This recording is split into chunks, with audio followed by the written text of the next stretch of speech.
Hello and welcome to this episode of the Mixtape podcast. The Mixtape is a fun way of exploring the influences and inspirations of my musical guests as I ask them to make up an imaginary mixtape and pick 6 tracks for it. Among the choices will be their favourite cover version, a song they sing in the car or the shower, or a song they wish they could play to their 18-year-old selves. Every guest picks 6 tracks and you can hear their mixtape in the form of a Spotify playlist in the description for the podcast. Also down in the description you'll find a link to my social media and Patreon pages. There's lots of ways you can support the podcast, a like or a follow on social media, or you can become a patron for just $2 Australian a month. If you enjoy this episode, please go to the top of the page and rate it 5 stars or click the old subscribe button. Thanks for listening, and I hope you enjoy this week's episode. Hello, and welcome to this mixtape, episode 101. And what a fantastic full circle, serendipitous moment it is to be chatting, as I was in episode 1 of the mixtape, to Steve Kilbey from the church. How are you, Steve? I'm pretty good, thanks. Thanks for coming on and making the time. As we said at the beginning, it's quite early, but these are the things we have to do to get these interviews done. I got into rock and roll so I didn't have to get up early. And it was a major thing. And here I am getting up early. Thinking about the promo, were you? All right, yeah, let's go. Okay, so you are touring the Singles Collection Career Retrospective throughout November. I won't go through all the tour dates, but the one notable for Perth is the 13th of November at the Astor Theatre. It's metropolistouring.com for tickets for those ones. First of all, Steve, on the Metropolis website, there's a little bit of a sneak peek of a set list.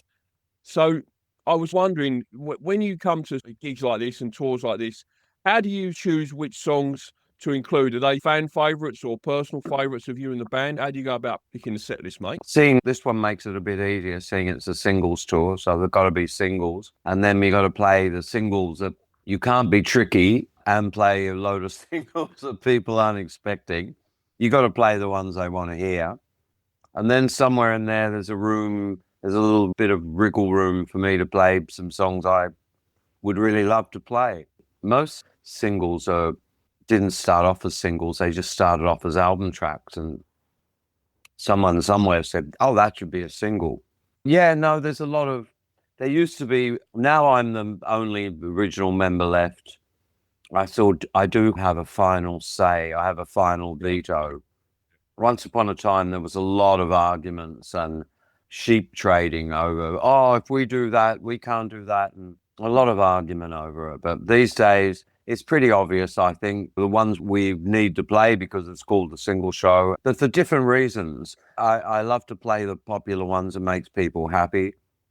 And then there's some ones that aren't so well known that will make me happy and the band. But the band are happy because they're not the original band, because they were all fans of the church when they were teenagers. They all love playing all those old hits. That's a good thing. Any plans for a release of singles from the church? I think there's a record. There's a big record company, Universal, re-releasing all our old stuff. I believe they're putting out an album called Hindsight, which was a collection of singles up to and including 1986. There's all the singles and all the B-sides are on that record. It's a double. I believe that's imminent. Fantastic. I've researched when I interviewed you the first time and for this time as well, when it came up both times, like I got the impression that there were certain songs that you maybe weren't a fan of, like singles wise, like a particularly Unguarded Moment. I remember hearing an interview, I don't know if you were being tongue in cheek or not, about being a little bit sick of playing it. Are there any songs that you don't like playing live like that for that reason? I think that was a deep state lie. Okay, all right. That's good, because that's my favourite track. Yeah. It was fake news. It was fake news. Maybe you were being tongue in cheek. I did wonder at the time whether it was a genuine opinion or whether you were just being tongue in cheek, because it was a podcast you did with, I can't remember the guy's name now, but it was someone you collaborated with musically, and you obviously knew each other really well. So I did wonder if it was a bit of a sort of a tongue in cheek sort of moment. Yeah, you go. I don't really know. It's a really strange thing, your relationship with songs. Someone said to me yesterday, what's your relationship with Under the Milky Way? As if it was like asking me what my relationship was like with my mother. Like, Under the Milky Way rings me up every week. No, Steve, how you going? Yeah. Yeah. So I don't know, like any answer you give on any given day it's got I don't know, there's a bit of humor involved in that, I think. I think I mentioned it before as well, Steve, but one of the things I admire about you is the fact that you maintain your creativity, your creative output of you for the church and for your collaborations and solo stuff is incredible over the years. Like, how do you stay sort of creatively inspired over all this time? It's just the way I am. I've just always been like this. I've always been, ever since I got my first bass guitar, I've always been obsessed with music. I've always been obsessed with rock music. I can't stop. And I've got a lot of things, a lot of irons in the fire. I've always got a lot of eggs on the boil at any one point in time. And I don't know, I just look, I have I do have a muse. I have a creative source and it's open all the time. Now, look, I went and saw a healer the other day. I was saying, I feel like I'm under psychic attack. And she said, oh my God, your crown chakra, if you believe in baloney like this, I'm not sure, maybe we're getting a bit too esoteric. But she said, your crown chakra is permanently open. She said, I've never seen anything like this. It's open all the time and everything is flowing into you. So I guess that's the reason. I'm just like, have a very thin skin on top of my head, like a newborn baby. And all these ideas are coming down from somewhere. This wonderful thing that never seems to fail me. When I go to my creativity and say, hey, we need to write a song right now, it goes, all right, let's do it. So I'm very lucky like that.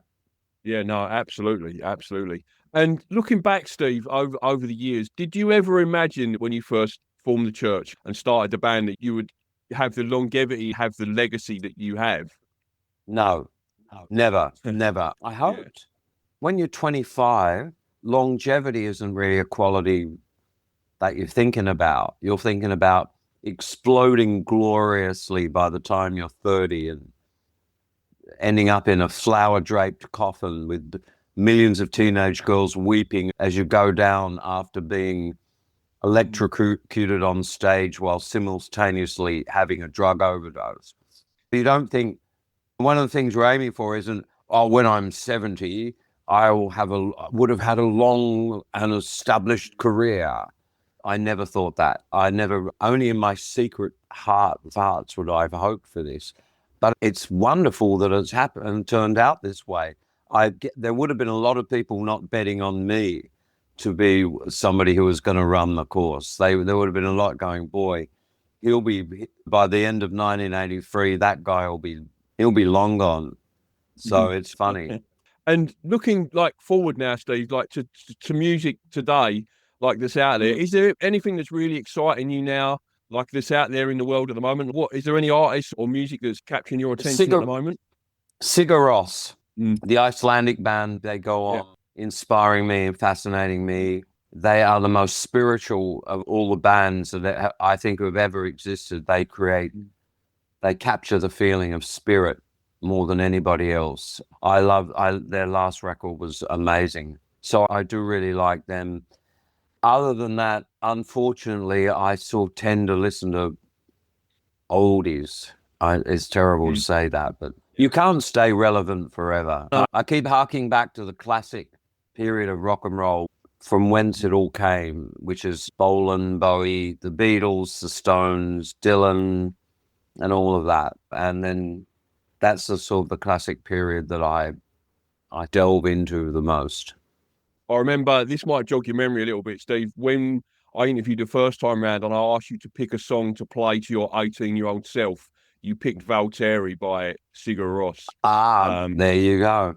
Yeah. So I remember that very clearly, because that really stood out amongst your choices, because like you say, the other choices were Bowie, Bolan, that kind of classic rock all sort of era.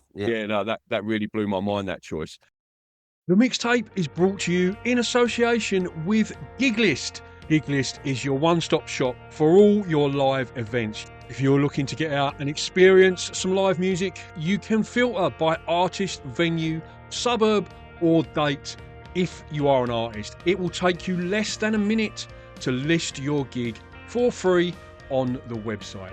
The Mixtape, brought to you in association with Gig List, gigs in a list. Speaking of the Mixtape, so as we said at the top of the show, this is the very first time I've run this set of mixtape track choices, because obviously you've done the mixtape A side. So we're gonna drop into the mixtape B side for the very first time and pick 6 different tracks. And so the first one I asked Steve for the mixtape B side is, if you were a song, if Steve Kilbey was a song, what song would you be? I Am a Rock by Simon and Garfunkel. Never before or since have I ever identified so much with a song and the guy singing it. And I felt like he was singing this just for me. When he sings, I have my books and my poetry to protect me. I'm shielded in my armor. I have no need for loving causes pain. It's blah, blah, blah, that I disdain. I am a rock. I am an island. I really like that. Even though I was only like 11 when I heard it or something, I liked the idea that if you were a poet and a writer and an academic, that could be your complete world. And sometimes I feel like that. I feel like that with my music and stuff. I don't really need anybody else. And I'm a self-contained person with all the stuff that I do. And it's a wonderful song. And even the church even did a version of it on an EP called Sing Songs. Yeah. Fantastic. I'll have to dig that one out. I wasn't aware of that. That's a great version. I've got to be honest, Steve, I did feel a little bit sad when I read that was your choice, because I felt it's quite an isolating, It doesn't cry. Do you know what I mean? Like lyrics like that. I was just like, oh, felt a bit sad for you. But then you put it that way in terms of being your poetry and artistry and music being all self-sufficient. No, absolutely. It's giving it much better context. Okay, Steve, what was the first song you ever learned to play or sing? It was on the bass guitar. I learned to play Little Green Bag by the George Baker Selection. And they were a Dutch band, I believe. And they had this riff that you hear, dum, dum, dum, dum, dum, dum, dum, dum, dum, dum, dum. And I learned to play that. I sat there and I figured it out. It isn't all that hard. It involved lots of open strings and one finger going up and down. And I was really pleased with myself. I just played that. I didn't really play the whole song. I just could play the opening riff. And that was the beginning. After I figured that out, and then I realized. How old were you then, Steve, when you did that? 16. Wow. 16. Okay. I'd had a bass guitar for about 3 weeks, and I'd been fiddling around with it. And then one day I just started playing it and went, oh, that sounds like Little Green Bag, which later on I realized was probably a song about marijuana. Looking back along the track for a little green bag. Yeah, and now a long forgotten song, but every now and then I pick up a bass and I still play that little riff and smile to myself. Interestingly, another option that I was considering for this set of mixtape tracks was a song from a movie or a soundtrack. And that would have fitted in that category as well, because obviously it was used in the Reservoir Dogs movie. I don't know if you've seen that movie, but it's quite famous. Yeah, I have. In that scene. I have. Yeah. Fantastic. I love the Tarantino movies. He chooses some amazing music for his movies, for sure. Yeah, but that would have fitted that track as well. Okay, track 3 of the mixtape B-side, Steve, is what's a song you would put for your, what's your go-to road trip song if you're making a road trip? I reckon Riders on the Storm. And the bass line that's going boom, boom, boom, boom, boom, boom, boom, boom, boom, boom, boom, boom. Foreboding. It is. Yeah, the lyrics are a bit foreboding. They suddenly turn dark with there's a killer on the road whose brain is squirming like a toad. Take a long holiday, let your children play. If you give this man a ride, sweet family will die. But other than that, no, each verse is completely different. There's the girl, you got to love your man. And then there's Riders on the Storm. I love the idea that there are these riders on the storm. As the storm approaches, they're up in the sky. There's these sort of metaphysical geezers riding along on the horses. On the radio when it used to come on and there was the storm and the rain, and the electric piano solos are so cool. And the way Jim sings, he's got all the time in the world. And he's got a beautiful voice. Like he's got this beautiful, warm, mellow, girl, you gotta love your man.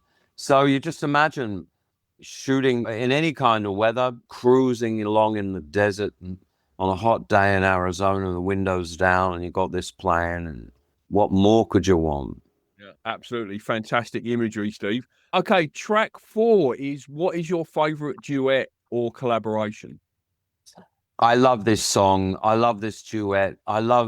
It really sounds like a real conversation between Stevie Nicks and Tom Petty. You know, when he says, yeah, I heard you want to be your own girl. Yeah, I love you buckle. You could never look me in the eye. You'd buckle with the weight of the words. It's just a great song, a powerful song. Their voices, strangely enough, her with her vocals are deeper than Petty's. She's still singing in us. It's just a really great song of a couple reproaching each other, and wonderful music by the Heartbreakers in the background. 2 thumbs up from Steve Kilbey for sure.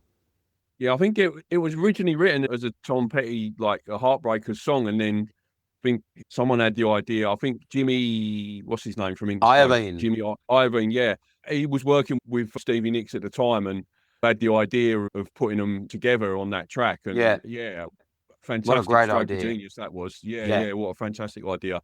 Yeah, absolutely love one. Great choice for duet and collaboration, mate. Okay, track 5 of your mixtape, Steve, is pick a song from a live album or a live version of a song. All right. I love this album. I had this album when I was a kid. Get Your Ya-Ya's Out. I don't like many live albums, but I do like this one. I like where the Stones were at. There was some film of this as well, of this Madison Square Gardens performance. They just look amazing. Yeah, Jumpin' Jack Flash. What can I add to that? It's just such a cool and rockin' song. Even a blowhard like me, I'm stumped for words. It's just, if you like rock and roll, here it is. Liver than you'll ever be. Yeah. One of my favourite album covers as well. Charlie Watts with the T-shirt with the tits on it. Yeah, fantastic. And I've got that on vinyl. I was going to dig it out and I've run out of time. But I was listening to that track and do you know what's going on at the start of the song, Steve, with the announcers? Because it feels like there's like, when you listen to the start of the album, I don't know if you remember, but there's 3 people announcing the band on stage at the same time. Is everybody ready? Is everybody ready? We all seem to be ready. Yeah. You're picking up the announcer. He's talking to the band as well. Yeah. I love that when I was a kid to hear all that. Everybody seems to be ready. I loved all of that. It set it all up. Definitely. Great that they left it in, I think, on the final. I think it is, Gives you a real sense of the occasion and what's about to happen. Obviously, it's the opening track on that live album. Great choice, Steve. Fantastic one, mate. Okay, finally, for track 6 of your mixtape, Steve, what is your favourite Church or Steve Kilbey track?